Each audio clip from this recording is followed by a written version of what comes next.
Nina and Mark moved into the brownstone in late autumn, when the leaves had curled and the city air smelled of rain. They'd rented for years and wanted permanence, something solid to build their lives in. The house was old, but it had charm. Carved banisters, stained glass over the entryway, and a basement full of promise for storage.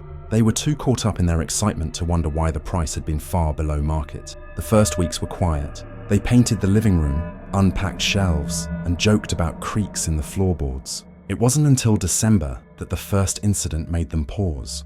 Mark was reading in bed when the bedroom door eased open. He assumed Nina had left it ajar, but she was already asleep beside him. He rose, pushed it shut, and climbed back under the covers. Minutes later, the door opened again, slowly, carefully, as though someone didn't want to be heard. From then on, the doors wouldn't stay shut. The bathroom door drifted open each time Nina showered. The pantry door creaked in the middle of the night. Even when they locked them, the knobs rattled, and eventually the doors eased open anyway. Small objects began to move. Coins rolled across countertops. Pens shifted from desk to floor. Once, Nina found her wedding ring balanced on the very edge of the sink. Though she swore she'd left it in the bedroom, Mark tried to laugh it off, claiming they were forgetful, but his smile never reached his eyes. By January, the air in the house grew heavy. Shadows lingered longer in the corners. The dog refused to climb the stairs, whining at the first step. Nina started hearing faint knocks from inside the walls, sometimes high up near the ceiling, sometimes low by the baseboards. They called pest control, who found no evidence of animals. One night, Nina woke to the sound of footsteps in the hallway, heavy, deliberate. She nudged Mark awake, and together they listened as the steps stopped outside their bedroom door. The knob turned slowly, but the door didn't open. Instead, something scraped against the wood, long and rough, as though claws were dragging across it. In the morning, faint gouges marred the surface. Mark became restless. He began walking the house at night, claiming he heard whispers in the basement. Nina begged him to stop, but he returned pale and shaken each time. "There's something down there," he muttered. "It knows we're here."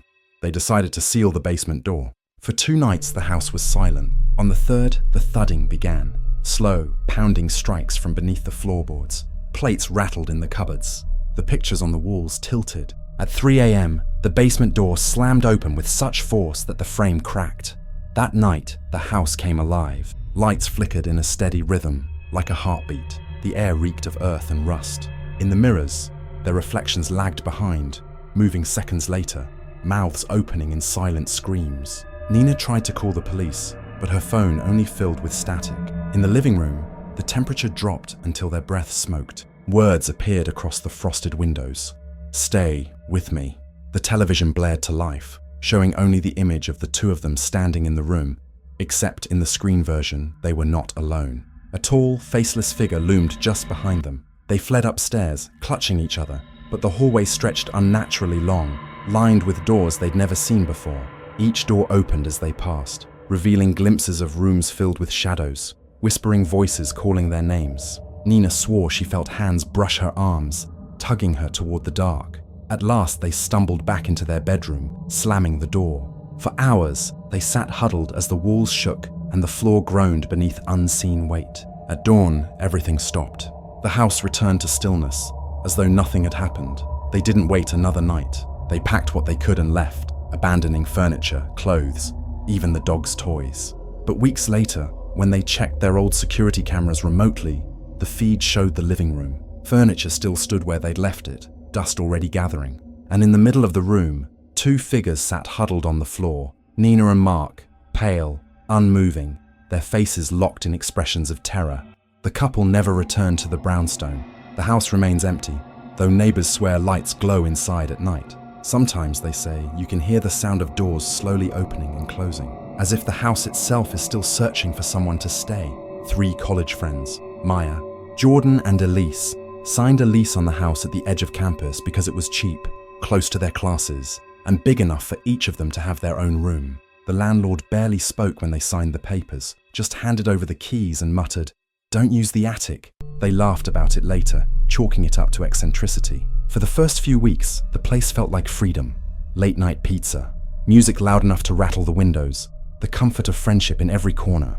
But the house had a way of watching them when they were alone.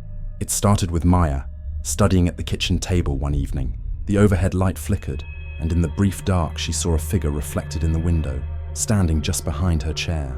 She spun, heart thudding, but the kitchen was empty. She didn't tell the others, embarrassed by her nerves. The next night, Jordan woke to the sound of someone pacing above his room.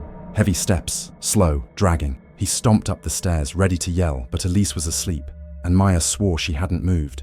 Soon, they all heard it. Footsteps in the attic. Sometimes one set, sometimes two, sometimes too many to count.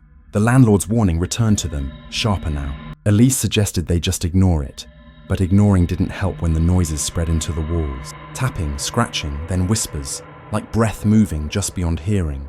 Objects shifted. Maya's textbooks stacked themselves in the middle of the hall. Jordan's sneakers appeared lined neatly outside his door, though he hadn't moved them. Elise found her mirror turned backward each morning, no matter how many times she corrected it. They tried to blame each other, but none of them were laughing anymore. One night, Elise stayed late at the library. When she returned, the living room lamp was on, casting light into the street. Through the window, she saw Maya and Jordan sitting on the couch, motionless, staring at the blank television screen. Relieved to have company awake, she unlocked the door. The light blinked out. When she stepped inside, the room was empty. Their bedroom doors were closed, both friends asleep. The house's moods grew sharper. Cold drafts seeped from vents that weren't connected to anything. Doors slammed in unison, rattling picture frames. At 3 a.m. sharp, the smoke detector screamed, but no smoke rose, and the batteries had been removed weeks ago. Maya began waking with bruises on her arms, small ovals like fingerprints. Jordan's grades slipped as he stopped sleeping altogether, swearing he saw a face peer down at him through the vent above his bed. Elise started hearing her own name whispered in the shower, drawn out and pleading. The three of them finally decided to open the attic.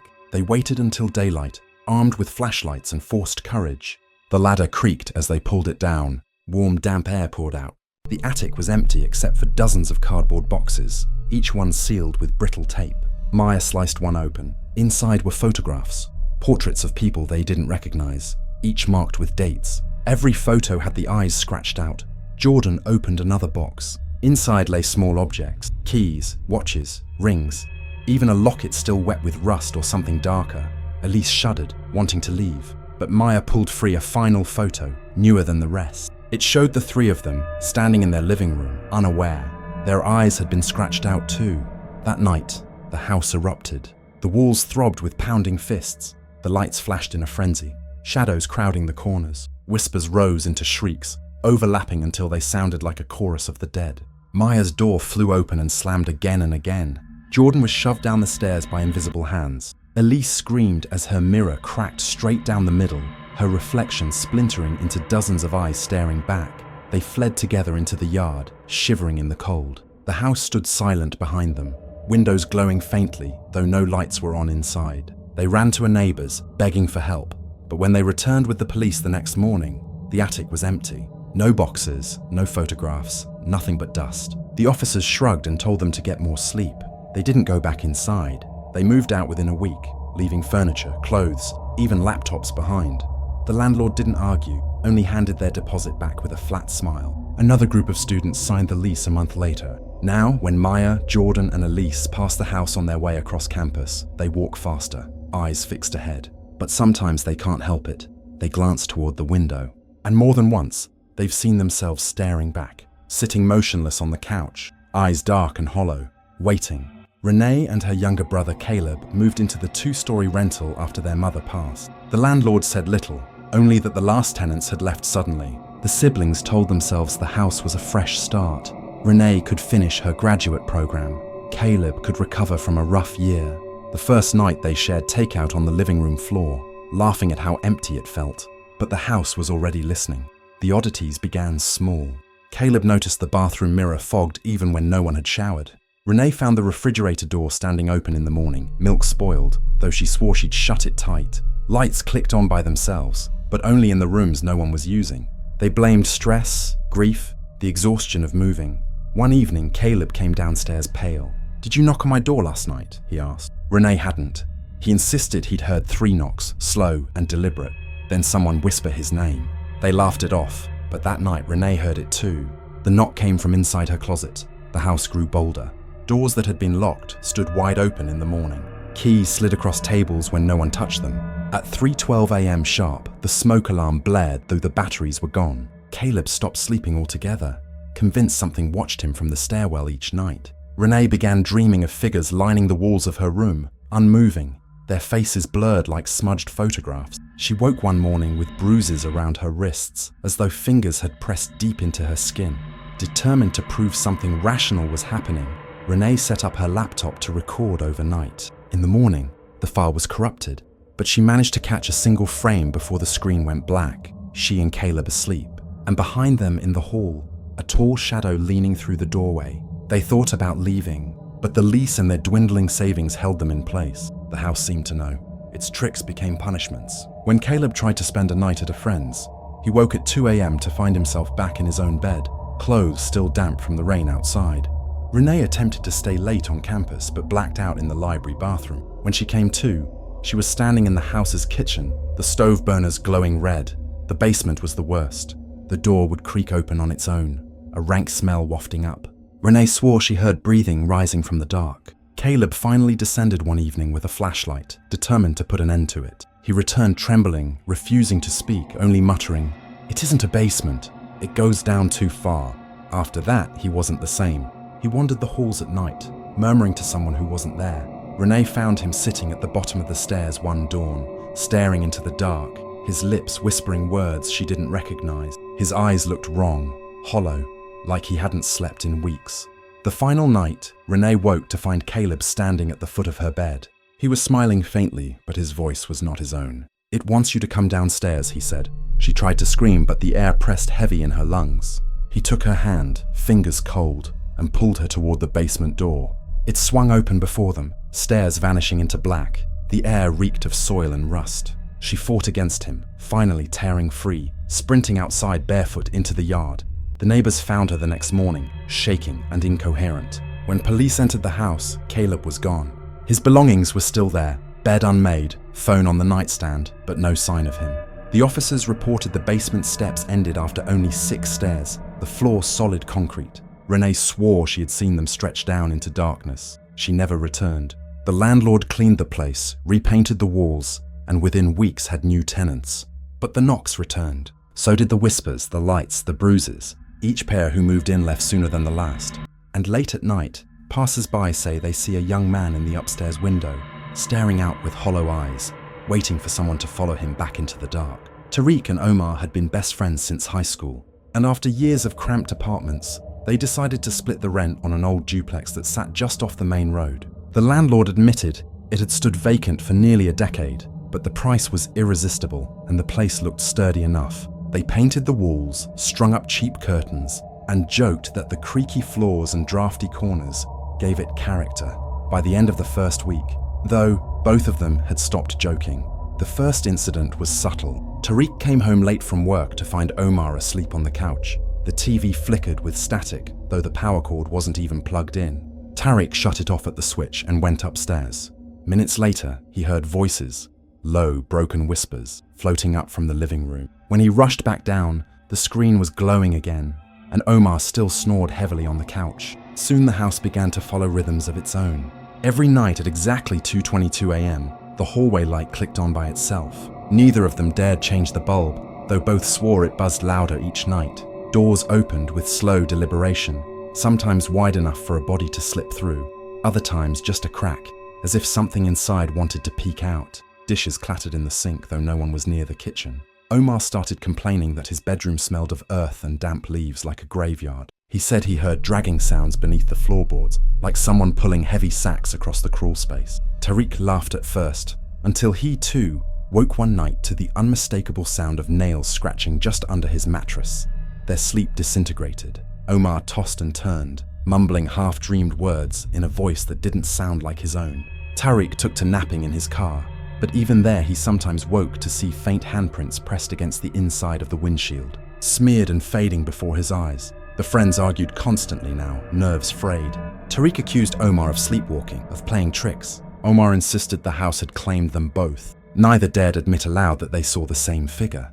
A tall shadow crouched in the corner of rooms, always gone when they turned their heads, yet leaving behind the stench of metal and mold. One evening, determined to take control, they explored the attic. It was mostly empty, dust-coating beams, but in the far corner sat a trunk.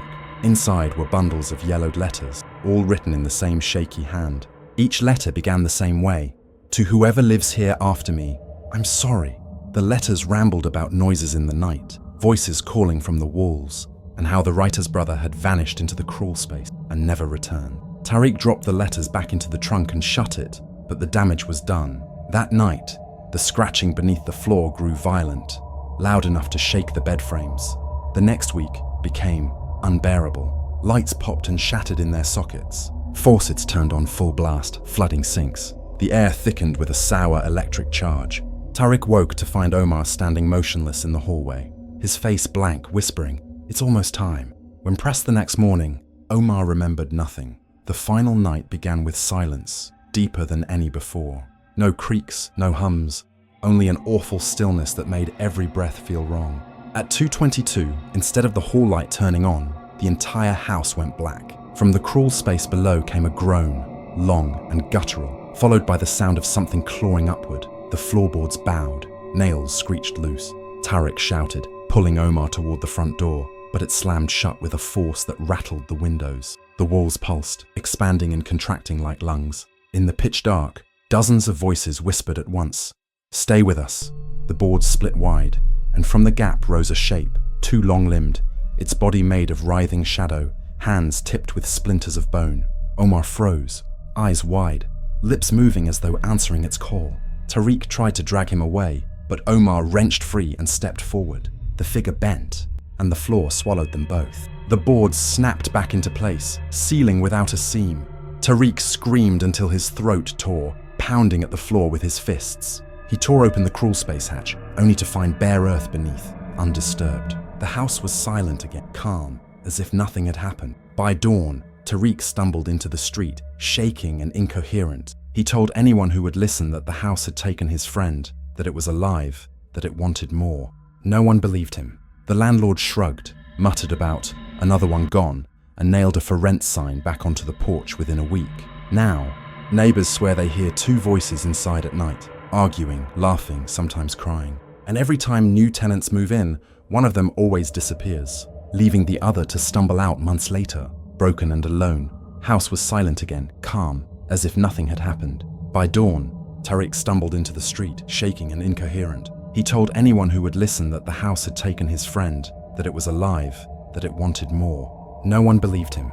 The landlord shrugged, muttered about another one gone, and nailed a for rent sign back onto the porch within a week. Now, neighbors swear they hear two voices inside at night, arguing, laughing, sometimes crying. And every time new tenants move in, one of them always disappears, leaving the other to stumble out months later, broken and alone. Now, neighbors swear they hear two voices inside at night, arguing, laughing, sometimes crying. And every time new tenants move in, one of them always disappears, leaving the other to stumble out months later, broken and alone. Soon the house began to follow rhythms of its own. Every night at exactly 2:22 a.m., the hallway light clicked on by itself. Neither of them dared change the bulb, though both swore it buzzed louder each night. Doors opened with slow deliberation, sometimes wide enough for a body to slip through, other times just a crack, as if something inside wanted to peek out. Dishes clattered in the sink, though no one was near the kitchen. Omar started complaining that his bedroom smelled of earth and damp leaves like a graveyard. He said he heard dragging sounds beneath the floorboards, like someone pulling heavy sacks across the crawl space. Tariq laughed at first, until he too woke one night to the unmistakable sound of nails scratching just under his mattress. Their sleep disintegrated. Omar tossed and turned, mumbling half-dreamed words in a voice that didn't sound like his own. Tariq took to napping in his car, but even there he sometimes woke to see faint handprints pressed against the inside of the windshield, smeared and fading before his eyes. The friends argued constantly now, nerves frayed. Tariq accused Omar of sleepwalking, of playing tricks. Omar insisted the house had claimed them both. Neither dared admit aloud that they saw the same figure. A tall shadow crouched in the corner of rooms, always gone when they turned their heads, yet leaving behind the stench of metal and mold. One evening, determined to take control, they explored the attic. It was mostly empty, dust-coating beams, but in the far corner sat a trunk. Inside were bundles of yellowed letters, all written in the same shaky hand. Each letter began the same way. To whoever lives here after me, I'm sorry. The letters rambled about noises in the night, voices calling from the walls, and how the writer's brother had vanished into the crawl space and never returned. Tariq dropped the letters back into the trunk and shut it, but the damage was done. That night, the scratching beneath the floor grew violent, loud enough to shake the bed frames. The next week became unbearable. Lights popped and shattered in their sockets. Faucets turned on full blast, flooding sinks. The air thickened with a sour electric charge. Tariq woke to find Omar standing motionless in the hallway, his face blank, whispering, "It's almost time." When pressed the next morning, Omar remembered nothing. The final night began